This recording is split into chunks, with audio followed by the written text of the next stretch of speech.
Good morning, everyone. Good to see you. Good to be with you. Let me introduce the people who are with us today. From my right, Gareth Rhodes, who works with me in state government and who has been involved in this special effort from day one. To my immediate right, Dr. Jim Malatras, technically a doctor, but not like a medical doctor, but still a doctor. To my left, Governor Kathy Hochul, my partner in state government, who has been a true treasure to the people of the state of New York. And to Kathy Hochul's left, Dr. Candace Johnson from Roswell Park Cancer Institute, which is where we are today in Buffalo. Roswell Park is one of the leading cancer institutes in the United States and a real jewel for the state of New York, and I thank her very much for their hospitality today. Let me give you some of the facts today. One of the points we want to make today is we're in Western New York, Buffalo. We've been talking a lot about New York City and the situation in New York City and Long Island and Westchester and Rockland, the suburbs of New York City. But just as we're seeing across the country, this virus presents a slightly different problem in different parts of the country. It also presents a different problem in different parts of the state. Overall, the total hospitalizations are basically flat from where they were yesterday. And as you see, the overall curve is on the way down, and that is good news, certainly. The net change in hospitalizations is down, not as down as much as we would like. Change in intubations is down, and that's always good news, because intubations means the person is on a ventilator. 80% of the time when people are on a ventilator, they don't come off the ventilator in a successful way. The number of new people in the state who walked in the door yesterday or were diagnosed with COVID is 1,300. That is down, and that's good news, relative to really bad news, which is what was happening up until then, right? We have to remember our calculus of good, our definition of good has changed here. Good is now not terrible, but on an absolute scale, 1,300 people walk in the door with COVID on a single day in the state of New York. That would not be good news in any other context besides the context we're living in. This is Erie County. Buffalo is in Erie County, New York. And you see the numbers. We had a dramatic increase in Erie County, and then basically a leveling flat, little uptick yesterday. Number of total hospitalizations in Erie, 3-day average. Again, basically flat. These numbers, I would not take any of these 1-day numbers, even 3-day numbers, as absolute. This is a new reporting mechanism that just was put in place. So from a statistical point of view, I don't know exactly what the margin of error is, with all due respect to the great statisticians doing this. We've been watching the spread all across the state, because this is like stamping out a brush fire. You need to run to where the fire is and put it out there. So we were watching for a spread of the fire from downstate New York towards upstate. Whenever we see a small fire starting, we jump on it right away, testing, isolation, etc. But that's remained fairly constant, and that's also good news. But the point that different regions of the country have different quote-unquote curves. The virus does not hit at the same time at the same rate. So you hear about different states in the country, and when they're going to hit their apex, when they're going to hit their top, and when they're going to come down. It's different all across the country. It's also different across the state. We've been talking about states like they're uniform, homogeneous entities. Some are more homogeneous than others. When I was in the federal government, I worked in every state. So you have a whole different variety of states. This state, we have very different regions within New York. When you say New York, people think New York City. Yeah, one of the densest places on the globe. You also have upstate New York, where in some counties you have more cows than people. You know, people don't think of New York that way. So as you see variety across the country, we have variety across the state of New York. And you have to watch each one of those individual curves, and when does that region hit a high point, and where is that? Because depending on that region's curve is how you have to calculate your strategy. And you're looking at those curves. How long is the ascent up the mountain? And then how long are we on that plateau? And then how long is the descent from the plateau? Western New York, I believe we're on the plateau. All right, now the question is, how long are we on that plateau, and is it a plateau, or might it still ascend? Downstate New York, it appears that we're on the descent.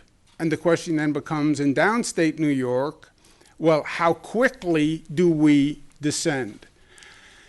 The worst news, and the really ugliest part of my job these days, is telling New Yorkers this news. In Erie County, we lost 7 hospital deaths yesterday for a total of 125. In the state, we lost 481 people, 452 in hospitals, 29 in nursing homes. Again, nursing homes are a central focus and priority for all of us going through that. Where are we today? We're operating with 2 rules. First rule is do no harm. Second rule is start to plan the reopening. Planning the reopening is just that, plan the reopening. Understand it, calculate it, calibrate it. Nobody's ever done it before. How do you do it? When do you do it? But first rule, do no harm. We paid a tremendous price to get where we are today and make the progress that we have made today. We paid a tremendous price to control this beast. We closed down everything. People have worked tirelessly in the healthcare system and the first responders and the essential workers. You showed you can control the beast. Do no harm. Don't go backwards. That's the first point, and then plan the reopening. On the do no harm, you take a place like Erie County, any region in the country or in a state that is still on the ascent or on the plateau, beware of a hotspot, beware of an increased need. In this state, what we've said is any need anywhere in the state, the rest of the state will surge capacity and equipment and energy to help that part of the state. So when downstate New York needed help, upstate New York was there. If upstate New York needs help, or western New York needs help, or central New York or the North Country needs help, the rest of the state will be there. And you have my word on that. You know, in these crises, pressure brings out the best and the worst in people. I believe that. Individually, you get to really see how a person's responds at a time of crisis. You get a little snapshot of their character and of their foundation. It's also true of the collective. It's also true of society. And when I say we have to move to help Western New York, yeah, there will be some places in the state where you hear a voice that says, no, no, no, we have to worry about ourselves. We have to take care of us, and they're on their own the way we're on our own. Not in New York. That's not how we operate. Nobody's on their own. We are one state. We are one family. We are one community, and we're there to help one another. So whatever Erie County needs, whatever Western New York needs, you have my word that the rest of the state will be responsive. Hopefully we're on this plateau, and on the other side of the plateau is a descent, so we can manage it. But if it's not a descent and it's an ascent anywhere in the state, the rest of the state will be there. And part of it is testing, testing, testing. I know it's a granular topic, but it's important. We're also going to have a regional calibration that we're going to make on hospitals. You have many hospitals that are very quiet. Some hospitals are actually laying off people, believe it or not, in the middle of this because they have no patients. We are going to, we artificially stopped the number of patients going into a hospital because we ended what's called elective surgery, elective treatment. And therefore, people can't go into the hospital for an elective procedure. In those parts of the state and in those hospitals where the hospitals are laying off people because they're so quiet and they have that capacity, and capacity for the virus is not an issue, we're going to allow elective outpatient treatment, which means the number of beds remain available because the number of people using those beds is still relatively minimal. And we're going to allow it in those hospitals and counties in the state that do not have a COVID issue or we couldn't need their beds in case of a surge. This will not include Westchester, Rockland, New York City hospitals, et cetera, because we have a real COVID problem there. It won't include Erie County or Albany County or Dutchess and several other counties where we still need to protect those hospital beds in case we need them for COVID. On testing, people need to understand this issue because it's going to be determinative and it's complicated and it's been somewhat politicized. And now you hear different arguments about testing. Here are the simple facts on testing. And again, testing is something that no one would have expected as an issue, right? Testing we do in this country, and nobody really noticed. We have a whole system. It's a private sector system. And when you went to the hospital and the doctor said you have to have your child checked for this, so you have to be checked for this, you go to a lab, you have your blood tested. That was the testing system. No one ever imagined this testing system was going to become hyper relevant to survival and would need a capacity of 20, 30, 40, 50 times what the system was doing. So this came out of the blue in many ways. And it's one of the lessons we will learn. But for us, it came out of the blue. How does it work? You have national companies that are private manufacturers of laboratory equipment, and their piece of equipment can operate their test kits, okay? And there are a number of these private sector companies. And they make a machine, they sell that machine to labs, a network of labs all across the nation. We have about 211 labs in New York State. They buy these machines from these national companies, and they then have that machine. Sometimes they buy a number of machines from different manufacturers, and now they have a number of different machines. Some have higher output, some have lower output. But each one requires that you go back to that manufacturer to get a test kit and reagent that works for that manufacturer's machine, okay? So it gets very complicated quickly.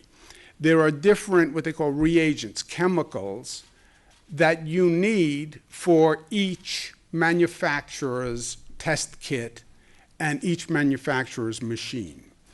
And the big labs will have bought a number of different machines from a number of different manufacturers, okay?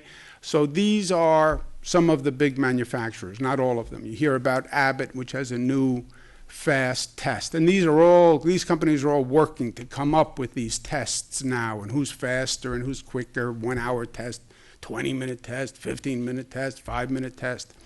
But every one of those manufacturers, you need to have their test kit and their reagents to operate on their machine. And you have some labs that have 5 or 6 different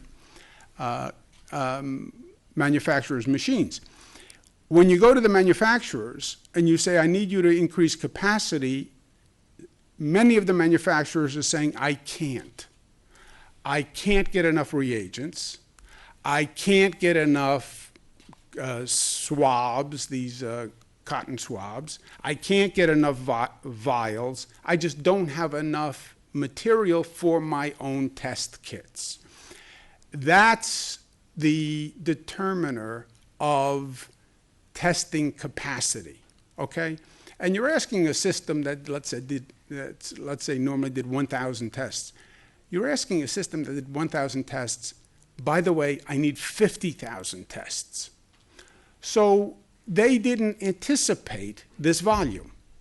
And some of these manufacturers will say, look, I have a supply chain that is an international supply chain. I get my chemicals from China. I get my chemicals from here. So that ability to ramp up is what we're all struggling with.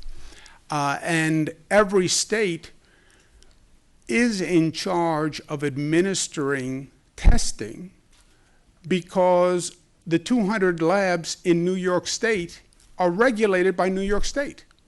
I regulate the 200 labs. It's only appropriate that the state should be in charge of actual testing in the state.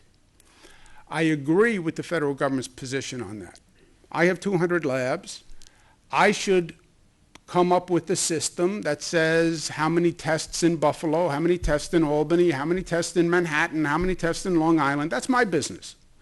I should be held responsible. I should be held responsible for making sure those 200 labs actually deploy across the state in a smart way. Hold me responsible. Where it gets hard is when the labs that I regulate say the manufacturers are the problem. And then I call the manufacturers, and the manufacturers say, I can't do it because it's an international problem. That's where we are now. Last night I get home. I have my 3 daughters with me now, which is a joy 99.9% of the time. We're sitting there, we're watching the news. Governor Larry Hogan comes on the news. Great guy, governor of Maryland, Republican, chairman of the NGA, National Governors Association, and vice chairman, so I work with the governor. And Governor Hogan says, I bought 500 test kits from South Korea. And there's a picture of Governor Hogan at the airport, South Korea airliner, and Governor Hogan says, I got 500 test kits from South Korea. And my daughter turns to me and looks at me and says, wow, that was really smart. And she just looks at me, doesn't say anything else. She didn't have to. I felt an immediate wave of guilt descend upon me. One of my other daughters, who was a little more pointed in life, a little more literal, said, why didn't you think of that, Dad? Why didn't you think of buying test kits from South Korea? So now I was really just feeling de minimis as a governor. Larry Hogan is a better governor. Why didn't I think of buying test kits from South Korea? Why didn't I think of buying test kits from Korea? Why didn't from China? It's not what states normally are responsible for. God bless Larry Hogan. He really thought outside the box and was very creative. But that piece is where the federal government can help us. Take that national manufacturer and that supply chain for the national manufacturers and let the federal government figure out South Korea and China and international supply issues. Rather than have 50 states now figure out how to go be like Governor Hogan and figure out how to buy tests in South Korea. That's where the federal government should help. And that's the intelligent distribution of responsibility on testing. So the federal government's right. The states should take the lead. Yes. Partnership, federal government, you have to help us with this national manufacturer and the supply list. After you do the testing, states have a second big task. Put together an army of tracers who then trace each person who tested positive, who did they contact, and then isolate those people who you contact. Also, talking about reopening, we're going to make reopening decisions on a regional basis based on that region's facts and circumstances about the COVID virus. In other words, just like some states will reopen before other states because they have a different circumstance when it comes to COVID and their status with COVID, it's also true across the state. North Country has a totally different situation than New York City. Central New York has a different situation. We operate as one state, but we also have to understand variations, and you do want to get this economy open as soon as possible. And if a situation is radically different in one part of the state than another part of the state, take that into consideration. And that's what we're going to be doing. So the same logic that applies to the country applies to some states, this state, where you have those varieties across the state. And we need to take that into consideration. So the way we've been working on the economy in general across the state, where we recognized there's one state, yes, but there are regional economies within the state, and we've been working with each individual regional economy. We'll do the same thing on this phase. Let's talk about reopening economies in that regional context and coordinate it regionally. And that's what we're going to be doing. And again, I've said this statewide, but I want all our regional partners to hear us. Let's not talk about just reopening. Let's not have gone all through this and all we're going to do is go back to where we were. How do you use this as an opportunity to learn the lessons and to build back better? That's what we have to do. For Western New York, we have my partner, Lieutenant Governor Kathy Hochul, who, as everybody knows, is from Buffalo. We're going to ask her to take charge of the Western New York, monitor the public health issues, make sure if there's a problem in terms of public health, we're marshaling all the resources from across the state to help Western New York, and also to start to work on the reimagining and the reopening plan for Western New York. We're also going to ask Bob Duffy, who worked with me in the state, to volunteer to be a special advisor to coordinate public health and reopening in the Finger Lakes, the Rochester area. Last point, we've gotten through difficult situations before. Western New York, we went through 7 feet of snow a couple of years ago. That was fun. We learned from that. The state, we went through 9/11, which was a crushing experience, but we learned from that, and we're different and we're better. We went through Superstorm Sandy, and we are the better for that. And we're going to be the better for this. I believe that. It's the hard times in life that actually make you better and make you who you are, if you're intelligent enough to learn from them and to get the message from them. And that's what we have to do here. We have to do it individually. We have to do it collectively.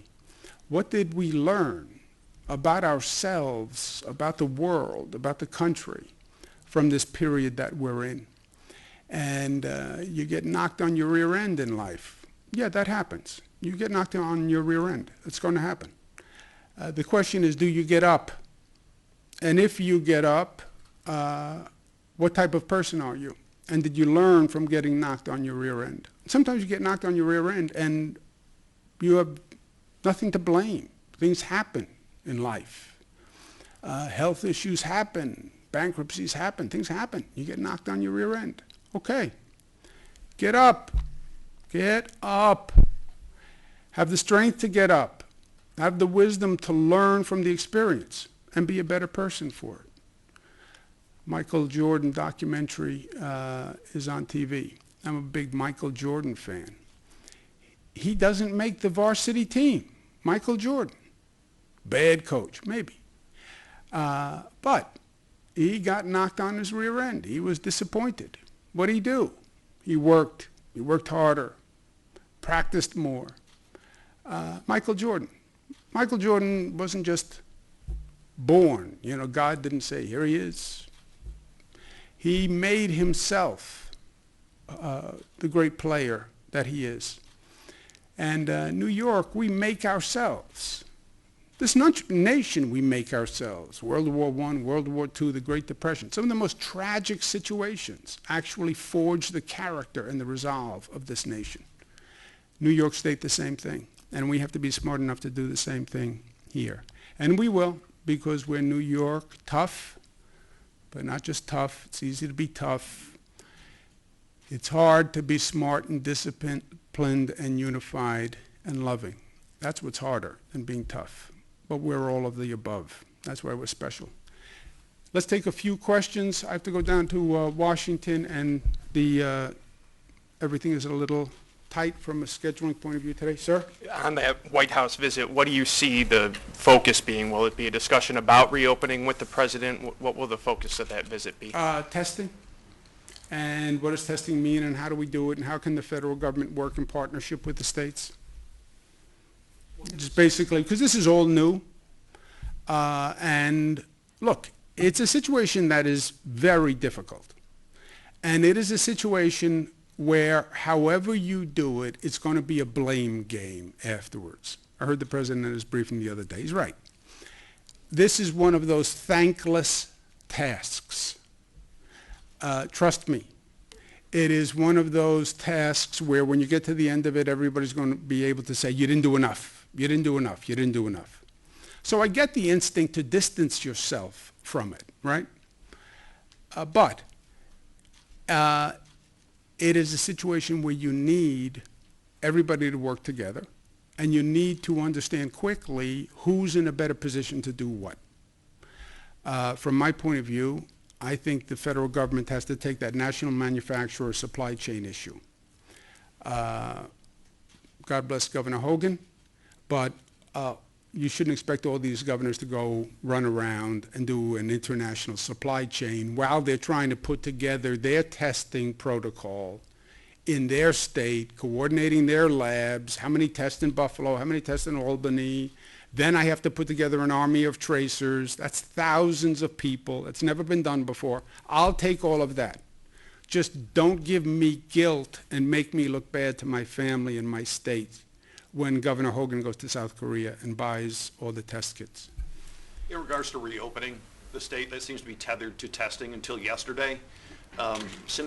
Merely symptomatic folks couldn't get a prescription to get a test in Western New York. What can the state do in the short term? Understanding you need federal government's help, but what can the state do in the short run to ramp up testing here? Because this is an area that's lagged behind. Yeah, we are testing as a state, just so you know.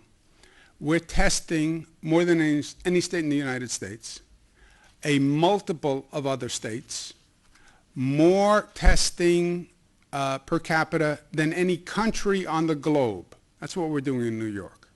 So we are doing more faster than anyone else. I get the New York attitude. I don't care. That's not enough. I get it. We have to do better. We have to do more. And we need more tests. And that's what we are talking about here. The testing will educate you as you're making your transition to reopening, right? How do you get across the swamp? Stone to stone across the morass. Stone to stone across the morass. One step at a time, and make sure you're on firm footing. And then you look for the next stone, then you look for the next stone, then you look for the next stone. The testing tells you where the stones are. And the testing tells you when to pause. And that's why you need the testing. You need more testing in Western New York, yes. You need more in Rochester, Syracuse, Albany, North Country, Southern Tier, and New York City and Long Island. We need more all across the board. That's why I'm going to Washington. Mr. McCarthy? Governor, when you head down to the White House today, I think it's been fair to say that you've had to walk a fine line in your dealings with him. There's criticism that you have, and there's praise that you have for him. So how's this going to continue when you meet with him today? How are you going to handle this? Bob, life is a fine line. Life is a fine line. Being in government is a fine line. Everything is a fine line. I'll tell you how I negotiate the fine line. You tell the truth. Just tell the truth. And I said to the president from day one. And by the way, he's done the same vis-a-vis me. He has no problem telling me when he disagrees, and he tells me when he agrees. I have no problem telling him when I disagree and when I agree. So fine line, and you can try to figure it out. Or you know what? Heck with it. Just tell the truth, and whatever it is, it is. How do you think it works today when you talk to him today? You know, I think there's been a lot of discussion about testing, but I don't know that people have really, I think in many ways we're talking past each other. I understand the federal government's point that it's up to the states, and I believe it is largely up to the states. But then even the federal government will stand there and do a whole presentation on what they're doing on testing. So then it's not really up to the states if the FEMA people get up there and an admiral gets up there and talks about what they're doing on testing. All right, so then let's just coordinate who does what. What do the states do? What does the federal government do? What do you do and what do I do? I'll do whatever I'm supposed to do. Just tell me what I do and what are you going to do? And I'm going to ask them to take this piece of this national manufacturers getting the test kits and the vials and the cotton swabs and the chemicals. And if they get that done for the national manufacturers, and then the national manufacturers can feed my 211 labs, then the states can take it from there. Governor Ali Tui from 7 Eyewitness News here in Buffalo. Thanks again for joining us.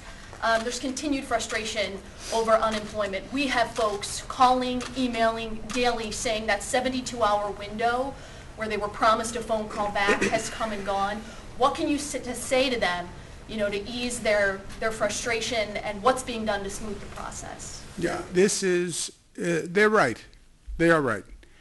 I'll tell you the bad news and the good news. The bad news is there were so many unemployment claims that it has collapsed the unemployment department's system, their website system, their phone system. We have 1,000 people who are now working on that unemployment website and phone call system.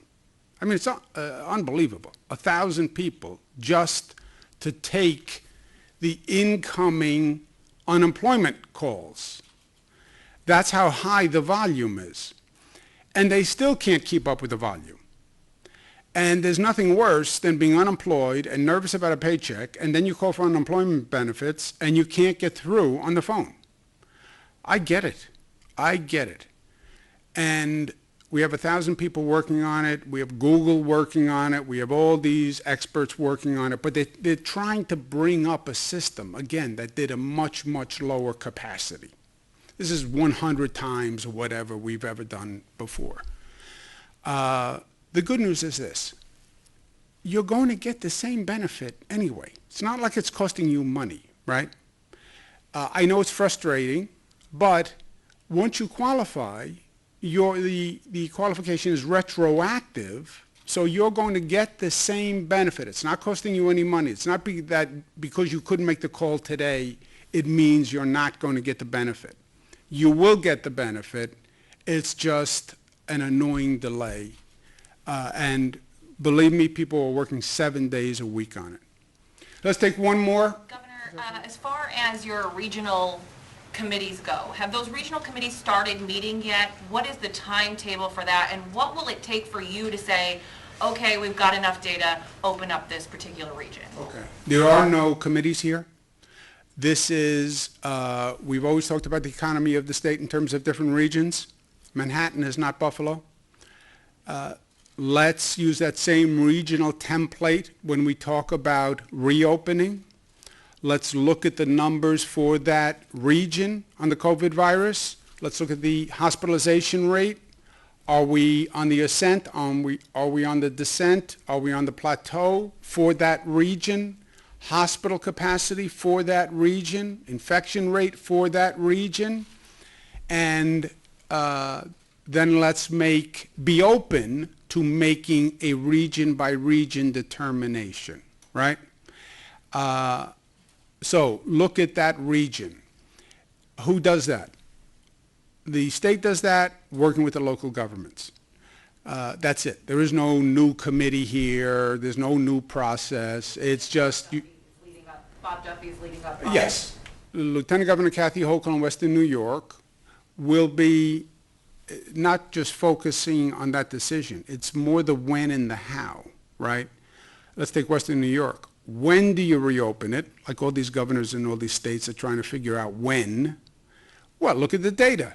Look at the hospitalization rate. Look at the infection rate and tell me where you are. Are you the ascent, plateau, the descent?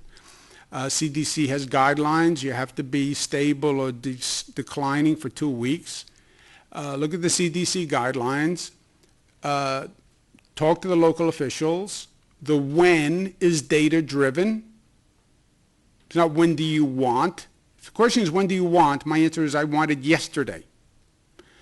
Okay, it's not what you want. It's data-driven. All right, so look at the data. Kathy Hochul will coordinate that with the local officials. And then I think the better question is, and when we reopen, what did we learn, and how do we reimagine Western New York to be the better for it? And what lessons do we want to take forward when we do the reopening? And then on the reopening, how do we phase it? What businesses first? Do we do it by percentages? Let's talk about all of that. So it's the when and the how, data-driven on the when, not political pressure on the when. Well, people are yelling at me. I want to open because I don't want to take the political heat. If you don't want to take the political heat, you shouldn't be in the political kitchen, which is called being an elected official in the state of New York. I have to get to Washington. Thank you, guys. Thank you. Schumer said that a vote on the stimulus could come today. There's no state money in that right now. Do you have hope that could change by the time they vote on it? I think it's a terrible mistake not to provide funding for the states. I get small businesses. I get airlines. How about police? How about fire? How about healthcare workers? How about teachers? We're not going to fund schools? I don't get it. I don't get it. That's why I'm not in Washington. Thank you very much, guys.